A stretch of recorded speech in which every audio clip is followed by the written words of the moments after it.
Good morning, happy Thursday. I opened Eastern Thought for the Western Mind today and I found this amazing reading. I kind of just let the universe decide what we're going to talk about.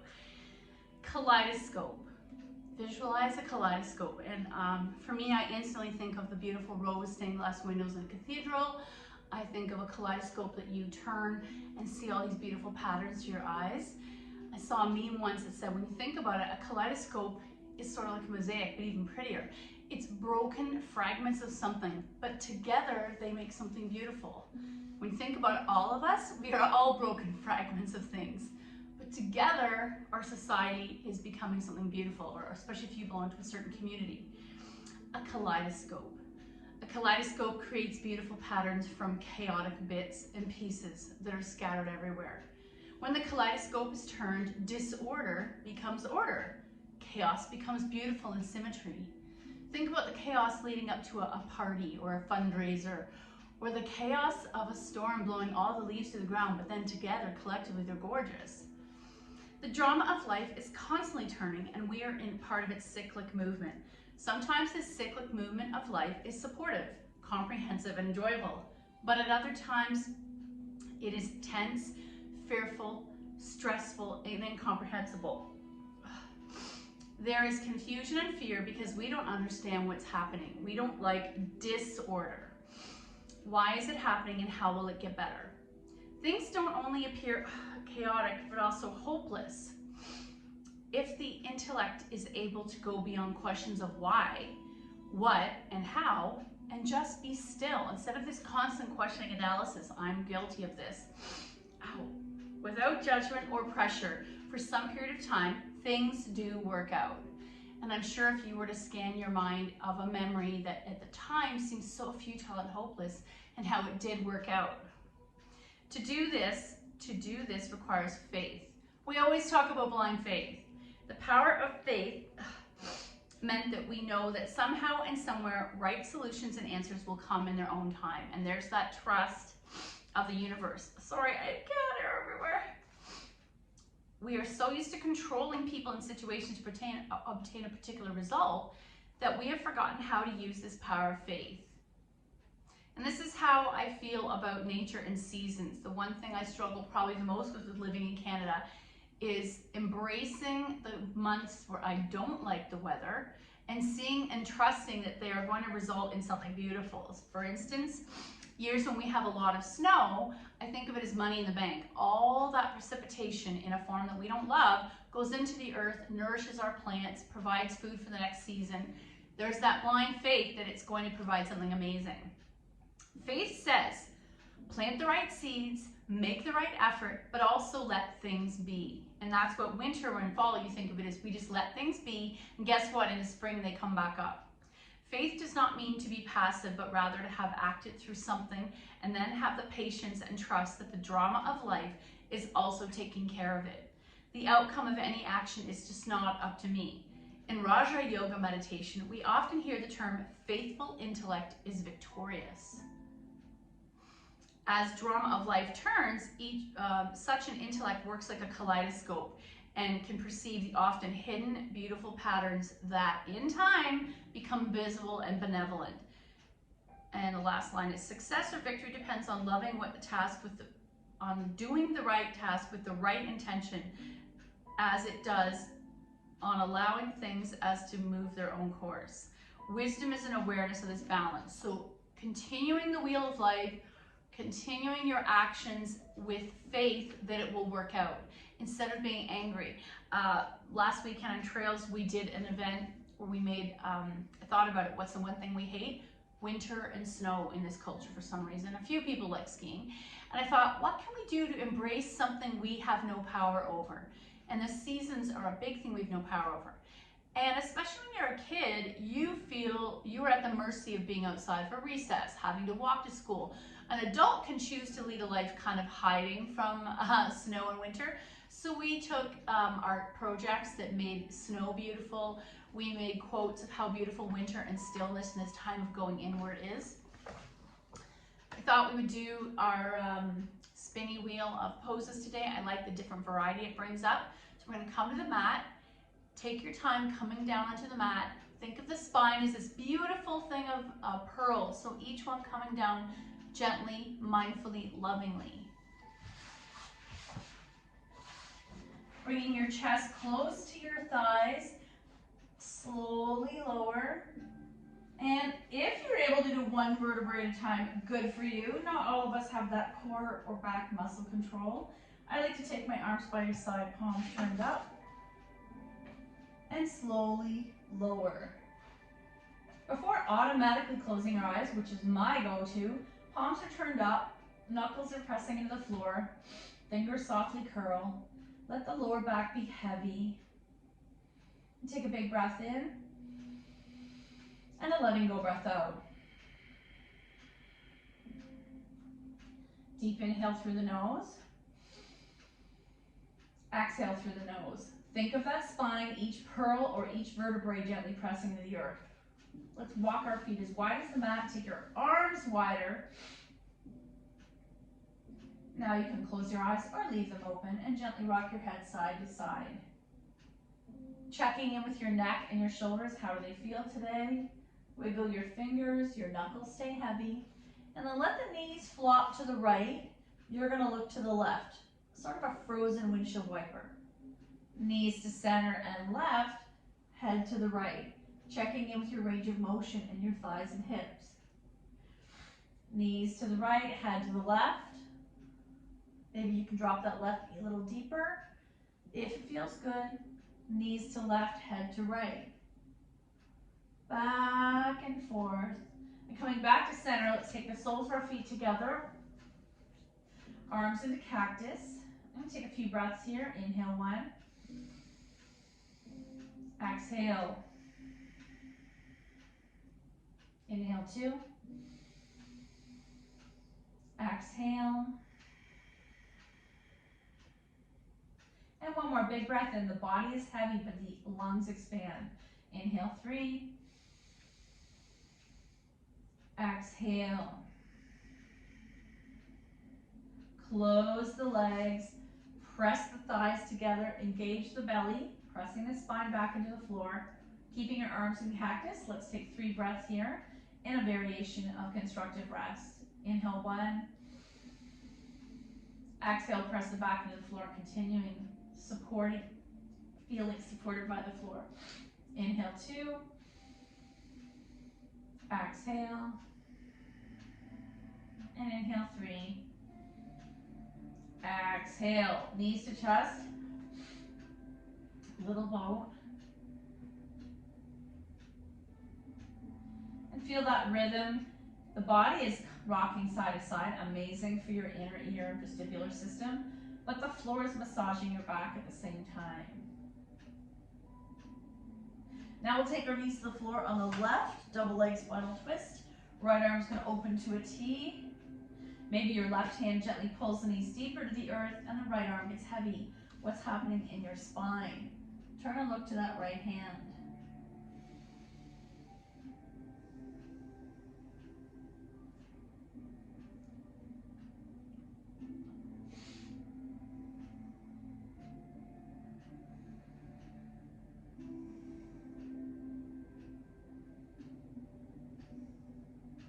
Back to center, little boat.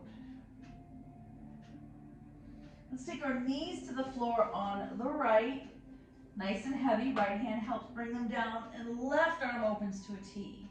Your face is to the ceiling or looking to the left. That T, that arm's to a T, not higher. It can be parallel or lower. 3 breaths. Inhale 1. Exhale. Inhale 2. Exhale. Inhale 3. Exhale. Inhale 4. Exhale. Back to center, little boat, or egg beaters. Right leg in, left foot in the air, flex, and slowly lower all the way down. Pulling that right leg in, let's pause, nice stretch of the left hip.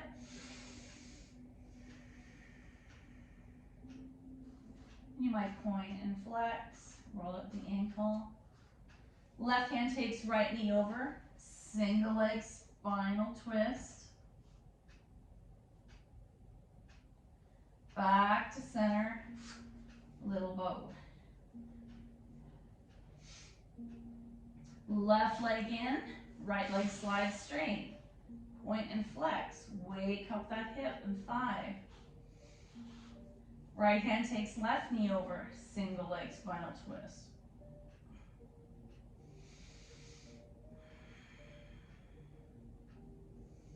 Back to center, little boat.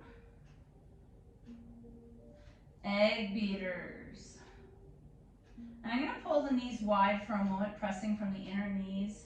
What's happening inside your hips or groin? Option to walk your hands down the shins. So now I'm pulling the knees in, but they're still wide. This is ultimately a soccer stretch on your back. Now you have a choice, stay here or coming into the setup for happy baby. Option to come into full happy baby. Choosing stillness or rocking side to side. Soles together, palms bind, gently pulling those feet towards you, pressing your lower back down.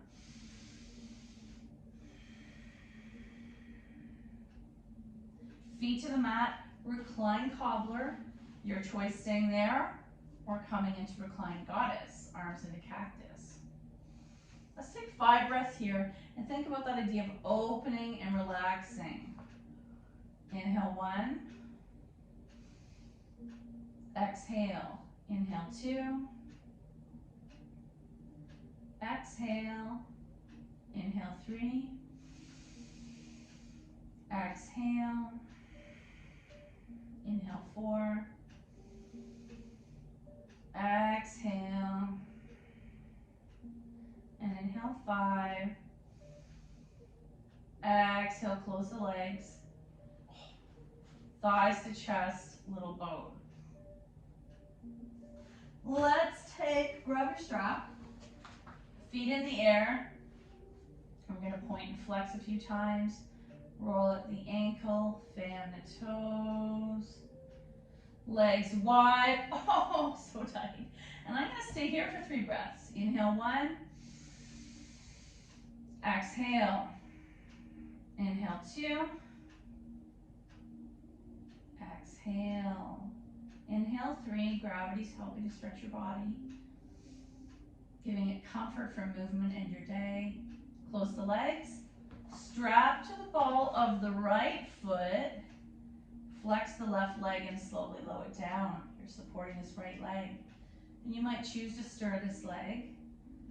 Listen to your hamstring. You might pull down the strap. Both straps in the right hand. Take that leg out to the side. Left arm to a T.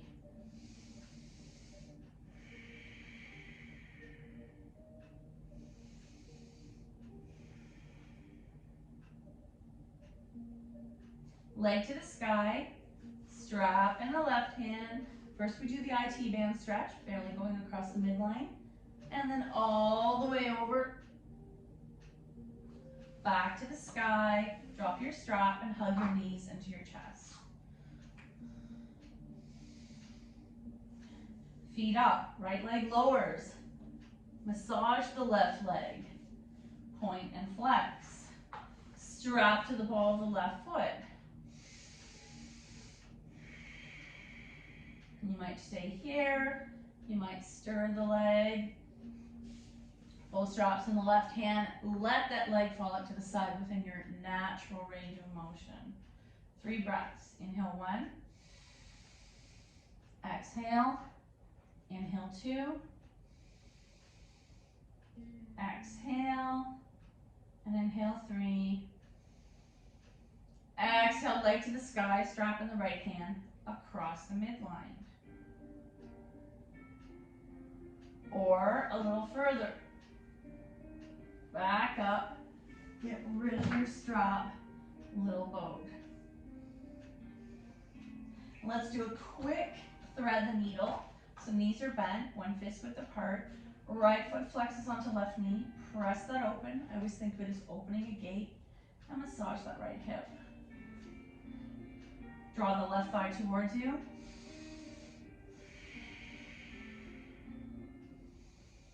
And staying here. Or cross it over, let's come into shoelace. Flex those feet and draw the ankles towards you. Shake it out, other side. Right foot lands, left foot on. Flex. Bring that foot and right knee towards you. And then cross it over, coming into shoelace.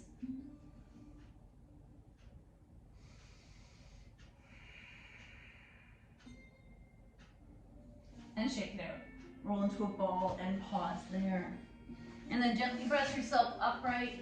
Let's come into extended child's pose.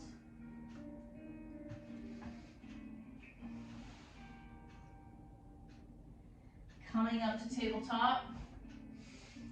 We'll do a little bit of cat-cow, so looking up and then looking down. You know the drill, the beautiful smooth movement of spinal flexion and extension.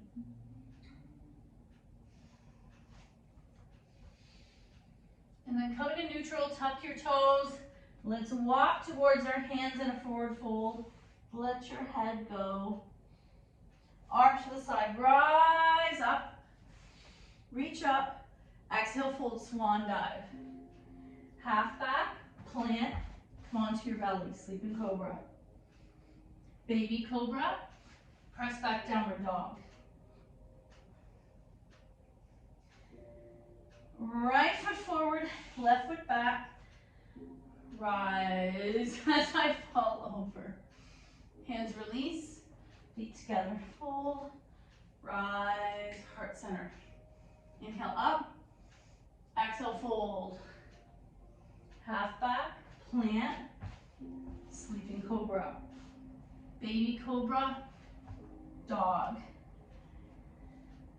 Left foot forward, right foot back, rise. Hands release, feet together, fold, rise, heart center.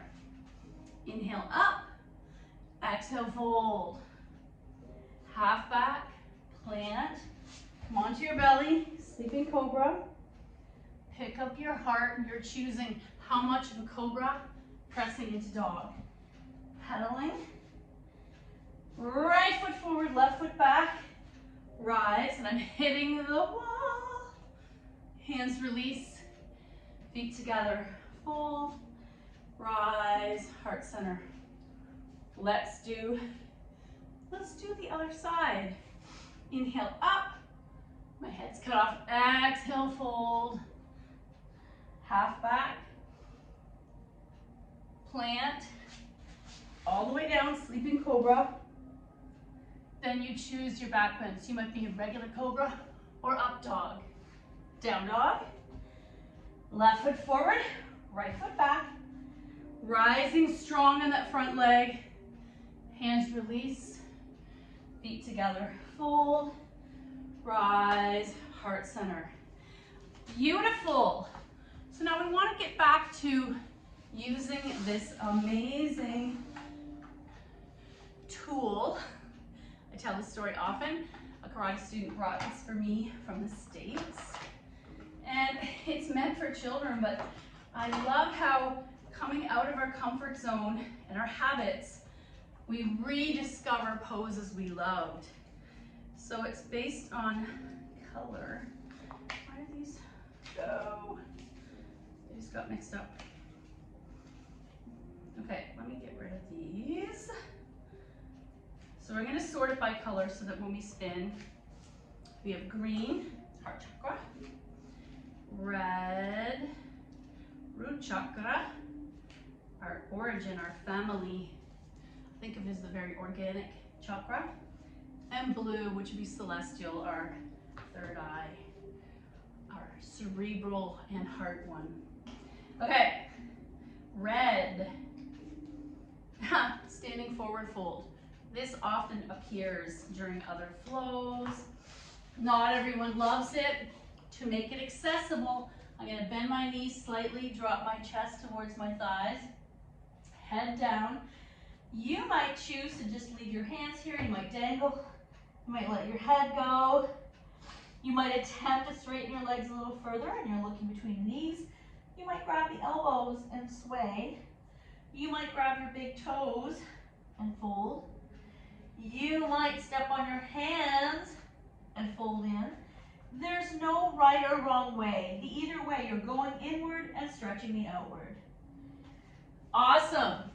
Some of you might prefer the floor version, but what I find is when you use the floor, there's less places for you to move the curves in your body and get in a little deeper. Green. Oh, we did boat. We'll do a quick boat. I don't love boat. My Pilates friends love boat. So I'm going to bend the knees, sit back, flex. Remember, if I flex, I'm engaging the core. So I might stay here in supported boat. I like to do my psychologically supported boat, or I might come into full boat. You're going to choose the one that works for you, and you're going to stay for a few breaths. Blue. Oh, butterfly. We call that bound angle. We call it cobbler. Some people call it butterfly. I take the soles of my feet together. You're drawing the heels towards the pubic bone. I like to bind. Now right away, we didn't do a lot of work with our hips today. I can see how high my knees are. It's an indicator of my hip tightness. So I might take one hand and gently guide the knee down. The ankle wants to open. I may take my other side, so I notice my dominant side is super tight. I like this variation. Hands on the feet, open, open. Take that moment, play with your feet. You see children do it all the time. As I open the feet like I'm opening a book, I might hinge forward. One more breath. And exhale, and I want you to really notice that connection between ankle mobility and hip mobility. What do we have next? Green again. Oh, lion. I did that one the other day. It's not very exciting. Oh, seated forward fold. Just what we just talked about. Seated forward fold. If my hips are really tight, I can always sit on a folded blanket. It's going to elevate the hips a little. I'm going to take the legs out in front of me like Dandasana or staff. Thighs are together. I like to press the ball behind this foot, behind the big toe together. Sitting up straight, feet are flexed. Flex is going to turn on and engage all the muscles working together. Sitting up straight, so I can either be hands on my thighs, I can be hands to the floor. Some people might sit in Dandasana. Reaching up, engage the core, and imagine you're passing a very precious gift in your hands forward. You want to hunch the upper back, so don't drop the head. And I might land on my feet and just hinge. I might stay here and hinge. I know some people grab hands of their partner and kind of come back and forth like a seesaw. I might take my hands to the floor. I might grab my toes. Let's take 2 breaths. Inhale 1. Exhale, hinge deeper. Inhale 2. Exhale. And come on out. Nice. Okay, blue again. Reverse prayer. If I do this standing, quite often our body cheats and does all these strange contortions to get those hands together. When I do it on the mat, it's a little more honest. So you could, I'm going to do it backwards, you could theoretically sit cross-legged and bring your palms together. Traditional version is in Thunderbolt or on your knees. Hands together, so if I'm tight, I might stay here. I might grab my forearms. I might take just the fingertips together. I might try to press those palms together. Whoa. Watch the interest. Quite often we naturally press the belly, and the chin juts forward when the back is tight and we're trying to come to a bind or a challenging pose. Green. Oh, single leg, side leg reclining lift. You know this is the one where we throw proper alignment to the wind, because If my feet were facing forward and I had a block on here, my range of motion is going to stop about here because of the IT band. For side leg reclining lift, I'm going to ignore that, and my hip naturally wants to open, and I'm going to try to grab this toe. Some of us might come behind the thigh. Maybe it's here, maybe it's here, maybe it's here. Doesn't really matter. And you'll often see pictures in Hindu philosophy of sage. I think it's Marichi's the one in question. Reclining. This is like a relaxed pose while he's doing his studies. And then release. Switching to the other side.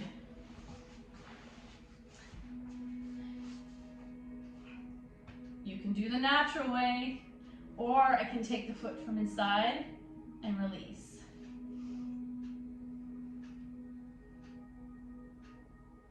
And then come on out, back to seated.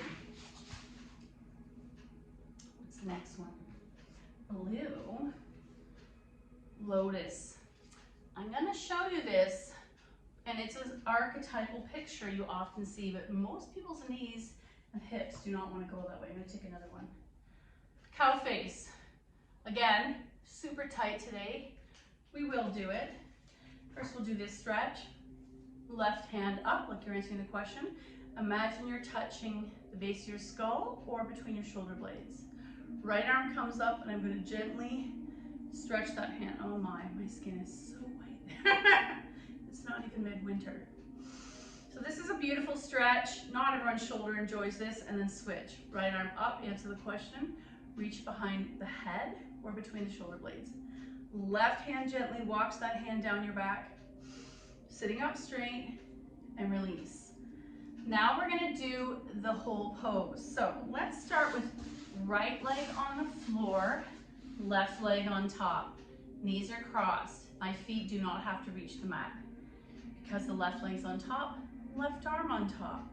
But instead of this hand coming up, it's actually gonna go behind me, sitting up straight. Your choice is to press the palms into your back, or use a strap to try to actually make the bind.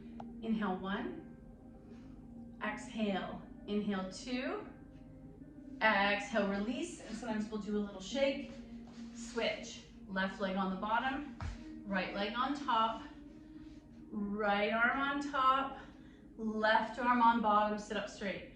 Gently press those elbows behind you. One more breath, big breath in. Exhale, release, roll out those legs, and maybe roll out your ankles. We'll do one more. Oh, blue.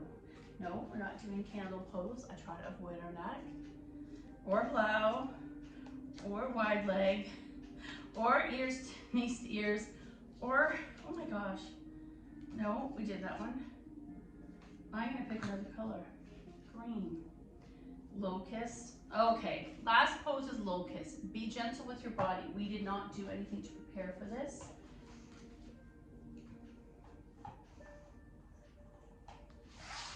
Coming onto your belly. Let's take a moment in sleeping cobra, actually with hands stacked, legs together, forehead down. Breathe in and out through the nose, 2 rounds, and really notice what your lower back feels like initially. Inhale 1. Exhale. Inhale 2. Exhale. Now for locust, I'm going to bring left hand to my side, then right. Even my chest naturally wants to lift up. Press the thighs together, engage the glutes, so clench those bum and lift. I could choose to grab my arms. That might feel better, looking forward, and then release. Stack your forehead, windshield wiper. That pose can be very intense. I don't want to hurt anybody's back, so we're not going to go any further with that back bend. But if you enjoy it, not hard to get doing it more often, and you're working on strengthening the back muscles, especially if we're doing cobra, locust, swimmer, bow. So today we are doing wisdom for healing cards. Oh, I love this one. See the synchronicity. It's honestly the first one I pulled. I am a huge fan of the interconnectivity of things. And this picture is of a beautiful woman weaving. Take note of all the synchronistic happenings and coincidences that occur on this day, and knowing that nothing happens by accident. We are all woven together in the spider web. Sometimes we notice the connectivity, sometimes we don't. Your goal is to appreciate all the details that are woven into every moment of your life. And the power of social media is that it shows us right off the bat how many interconnectivity relationships we have with each other. It helps Canada that has a small population. Thank you so much for your effort. The good in me sees the good in you. Namaste.